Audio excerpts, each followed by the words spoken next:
Formula one के 75 साल के इतिहास में ऐसा पल हमने कभी नहीं देखा है। इतिहास के सबसे सफल ड्राइवर और इतिहास की सबसे सफल टीम जो दशकों से एक दूसरे के आमने सामने लड़ रही है, वो आज एक साथ एक चैंपियनशिप के लिए लड़ने जा रहे हैं। जी हाँ, लुइस हैमिल्टन और फरारी का दौर अब हो गया है शुरू। और लुइस हैमिल्टन की बात करें तो उनके नाम के साथ एक शब्द हर एक पल जुड़ा रहता है और वो शब्द है जीत। पूरे दुनिया के जबान पर सिर्फ एक ही सवाल छाया हुआ है, लुइस हैमिल्टन फरारी के आइकॉनिक लाल रंग में अपनी पहली रेस कब जीतेंगे और क्या उनसे अपने डेब्यू रेस पे ऑस्ट्रेलियन जीपी में जीत की उम्मीद रखना सही होगा या नहीं। मेरा नाम है सोमल अरोड़ा, मैं हूँ फैन कोड के फॉर्मूला वन के हिंदी प्रसारण की आवाज और साथ ही साथ एक WWE commentator Sony sports network के लिए। और आप सबका स्वागत है मेरे YouTube चैनल पर। सब्सक्राइब करना मत भूलना। तो चलो मुद्दे पर आते हैं। वैसे देखा जाए तो अपने फरारी डेब्यू पे ग्रांड प्री जीतना असंभव तो नहीं है। ये बात अब फर्नांडो अलोंसो से पूछो।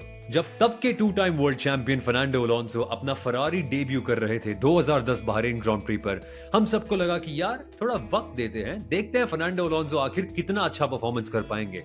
लेकिन अपनी पहले ही रेस में वो पूरी रेस डोमिनेट कर बैठे और एक स्टार स्टडेड ग्रिड के सामने वो रेस जीत गए।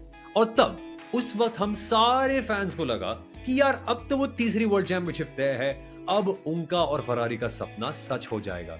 लेकिन अपनी नजरें घुमाओ जरा आसपास, क्या आपको कहीं भी वो तीसरी वर्ल्ड चैंपियनशिप दिखाई दे रही है? माफ करना एल पाद्रे, अब फिर भी हमारे गुरु हो। खैर, बात की जाए लुइस हैमिल्टन की, उम्मीद तो यही रहेगी कि उनका नसीब फर्नांडो अलोंसो से बेहतर हो। लेकिन उनको सफलता प्राप्त करने के लिए फर्नांडो अलोंसो के वक्त से भी बड़े चुनौतियों को पार करना पड़ेगा। और उनकी सबसे बड़ी दुश्मनी ना कोई ड्राइवर से है ना उनकी गाड़ी से है। लुइस हैमिल्टन की सबसे बड़ी दुश्मनी इस सीजन के लिए होगी वक्त से।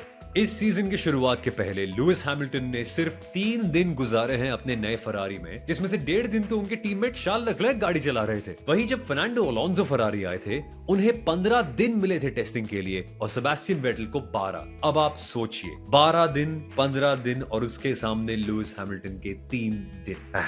काफी कम है नहीं? लुइस हैमिल्टन को ये वक्त की कमी ना महसूस कराने के लिए फरारी कोई भी कसर नहीं छोड़ रही। सिमुलेटर में लगातार काम चल रहा है। टीपीसी रूल्स के चलते लुइस हैमिल्टन काफी पुरानी फरारी रेस कार्स को भी चला रहे हैं और साथ ही साथ फरारी तो फिल्मिंग डे और शो रन्स को भी अनुभव लेने का एक मौका मानते हैं। लेकिन सोचो, एक फॉर्मूला वन कार के हर एक सिस्टम को समझने के लिए, रेस इंजीनियर रिकार्डो अदामी और उनकी टीम के साथ तालमेल बनाने के लिए, इस कार को हर एक टायर कंपाउंड पर टेस्ट करने के लिए और उसकी एब्सोल्यूट लिमिट निकालने के लिए क्या 1.5 दिन काफी है? ऐसे वक्त पर मुझे एक ऐसी लाइन इस्तेमाल करनी पड़ेगी जो बैंक वाले अक्सर मुझ पे इस्तेमाल करते हैं, और वो है, सर टाइम लगेगा। लेकिन अगर लुइस हैमिल्टन के खेमे में अगर कोई बात है तो वो ये है कि लुइस हैमिल्टन इतिहास के सबसे तेज फॉर्मूला वन ड्राइवर्स में से एक है, ना कि सिर्फ ड्राइविंग में पर लर्निंग में भी। याद कीजिए, F1 का सबसे बेहतरीन रुकी सीजन कौन से ड्राइवर के हाथों आया है? एक ऐसे ड्राइवर का नाम बताइए जो अपने पहले रेस में पोडियम प्राप्त कर पाया, जो अपने छठे रेस में अपनी पहली रेस जीत बैठा और अपने सीजन के एंड में चैंपियनशिप जीतने के बस कुछ ही पॉइंट्स दूर था,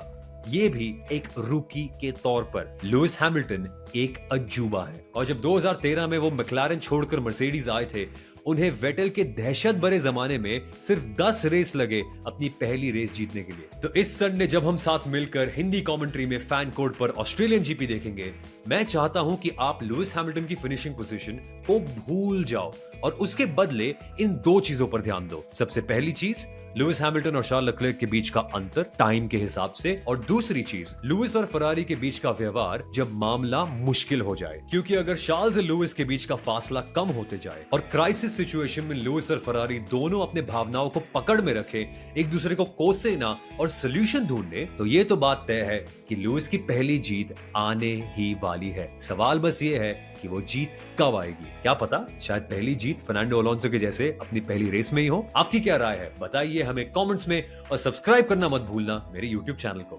थैंक यू फॉर वॉचिंग। मिलेंगे हम इस संडे फैन कोड पर ऑस्ट्रेलियन जीपी के लिए।